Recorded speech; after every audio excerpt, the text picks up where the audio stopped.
Hello everyone, my name is Suman Dua and I'm a registered migration agent at Nationwide Migration and Education.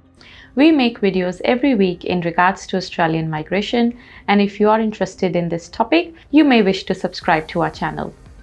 Now welcome to another Q&A session with me. We have received your questions through the comments on our YouTube channel and I will be answering your questions in this video today. The first question that I have is from Hishan.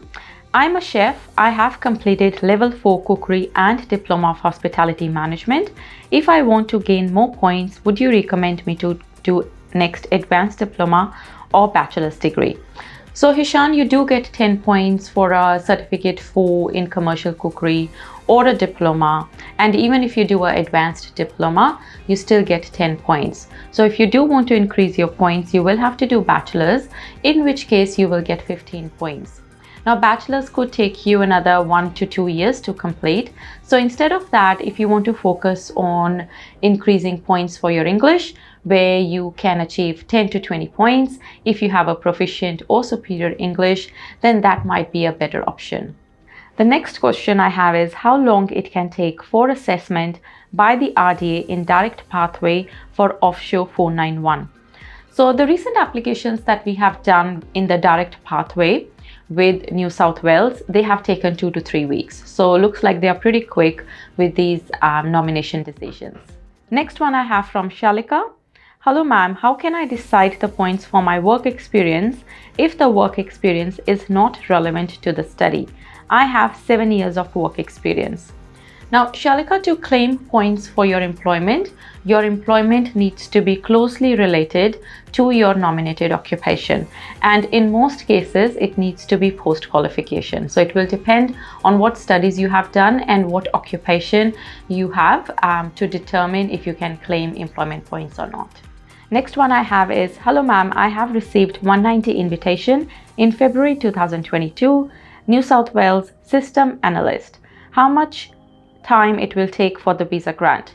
As per the current processing times for the 190 visa, it's taking about 15 months. So the 90% of the applications are taking about 15 months, but in some cases the decision could be quicker than 15 months as well. Jasmine is asking, do you still have a scholarship offer for trade courses? I will be very willing. Yes, Jasmine, we usually have the scholarships available for the trade courses throughout the year. So you may want to jump onto our website, and we do offer free consultations to applicants who are currently in Australia and looking to enroll in a course. You may want to book a free consultation through our website. I will also put the link in the description below.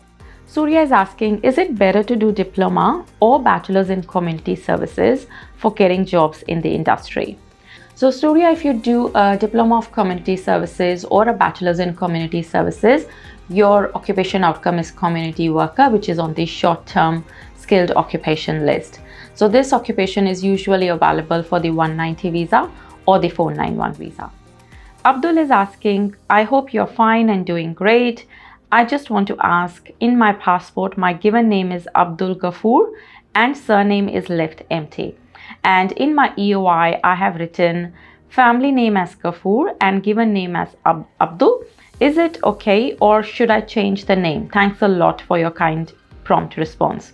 So Abdul, your family name has to be Abdul Ghafoor and you will have to leave the given name as blank. However, if you do get the invitation on this EOI, you will be able to change this when you lodge the visa application. Aditya is asking, I have done my skills assessment from ACS for 262113 Systems Administrator, which is on the STSOL list. Can I apply for 189 for 262112 ICT Security Specialist, which is on the MLTSSL list with the existing ACS report card? Unfortunately not. So Aditya, you will have to get a new skills assessment in ICT Security Specialist if you want to lodge an expression of interest for 189, because currently the occupation outcome that you have is not eligible for the 190 visa. Because currently the occupation outcome of Systems Administrator, for which you have the skills assessment, is not on the MLTSSL list and you're not eligible to lodge an expression of interest for the 189 visa. The next one I have is, my husband is in Australia and he has 485 visa. I applied for the partner visa. I am in Canada. I just want to ask, what is the processing time right now? So I am guessing that you have lodged the 485 subsequent entrant visa to be a dependent on your husband's 485 visa. So the recent ones that we have done, the processing time has been 3 to 4 months. Does professional year has an expiry date? It is not mentioned anywhere in the program, though I have heard from few people that it has an expiry date. If so, how can we renew it? So the professional year program expires after 4 years from the start date. But let's say if you were to get a skills assessment and you have a professional year program which you did earlier than 4 years, then you can still use that professional year program certificate to get your skills assessment. However, you will not be able to claim points for your professional year program if the start date was more than 4 years ago.